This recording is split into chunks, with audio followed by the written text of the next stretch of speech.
पुण्यातील BT Kawade road परिसरामध्ये पुन्हा एकदा कोयता गँगनं दहशत निर्माण केली आहे। काही महिन्यांपूर्वी याच परिसरातील दुकाने आणि दुकानांसमोर उभ्या असलेल्या वाहनांची तोडफोड करण्यात आली होती। त्यानंतर काल पुन्हा एकदा कोयता गँगनं तलवार आणि कोयत्याच्या साहाय्यानं 4 ते 5 दुकाने फोडल्याची धक्कादायक घटना घडली आहे। या सततच्या घटनांमुळे बीटी कवडे रोड परिसर आता सुरक्षित राहिलेला नाही अशी तीव्र भावना स्थानिक व्यापाऱ्यांकडून व्यक्त केली जाते।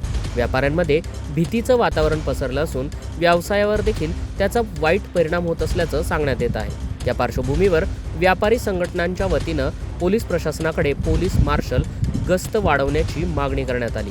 यावेळी मुंडवा पोलीस ठाण्याचे कर्मचारी प्रत्यक्ष उपस्थित होते। या संदर्भात सामाजिक आणि राजकीय क्षेत्रातील मान्यवरांनी देखील आपली भूमिका स्पष्ट केली। यामध्ये माननीय श्री सचिन भाऊ निवंगुने, महाराष्ट्र प्रदेश अध्यक्ष, माननीय किशोर भाऊ धायरकर, नगरसेवक, माननीय सौ सुरेखा माई कवडे, नगरसेविका, माननीय विशाल कवडे, सामाजिक कार्यकर्ते, तसेच रवी अण्णा दंडेली, आधारस्तंभ, माननीय प्रदीपभाई परदेशी, माननीय निलेश बिडकर, रिजवान खान, मोहन सूर्यवंशी, संदीप मालुसरे, अजिंक्य चव्हाण, महेंद्र देवासी, अली इमाम खान, प्रमोद माने, दीपक गुप्ता, कालूराम सिरवी, योगेश घोडके, राजूभाई खान, लक्ष्मण प्रजापती, हेमंत चौधरी, दिनेश चौधरी यांचा समावेश होता।